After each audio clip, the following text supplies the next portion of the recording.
Bienvenue, devant moi se trouve un Oppo Reno 15F et aujourd'hui je vais vous montrer comment insérer une carte SIM dans cet appareil.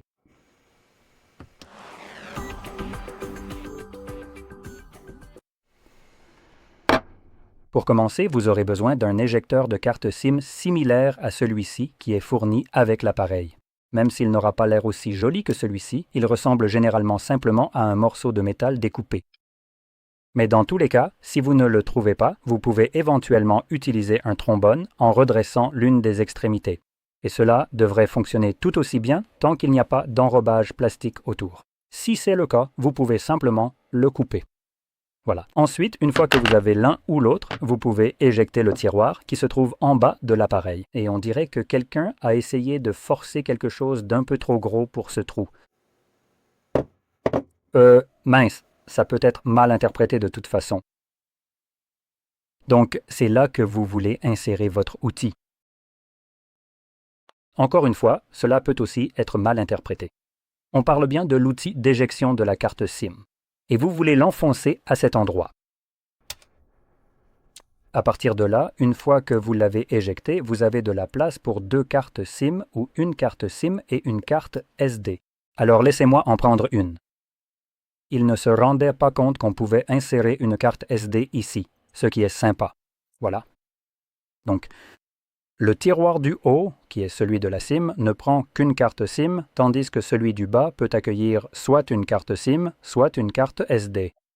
Et si vous prévoyez d'utiliser une carte SIM, il faut la placer sur le côté, comme ceci. De plus, cet appareil prend en charge, je crois, les SIM, et si l'appareil prend en charge la SIM, c'est le tiroir du bas.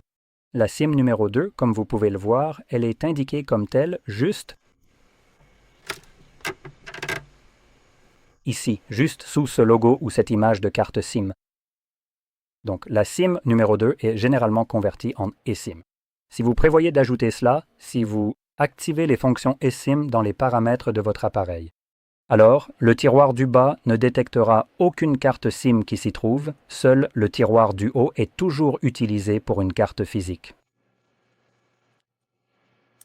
Quoi qu'il en soit, je vais en clipser une de chaque juste ici, donc vous devez les clipser avec la puce vers le haut, comme vous pouvez le voir, et la carte doit être bien clipsée et correctement positionnée.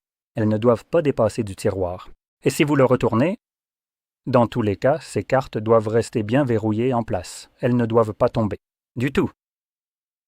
À partir de là, il suffit de la réinsérer dans votre appareil et les deux cartes devraient fonctionner immédiatement. Allez, voilà, c'est bon.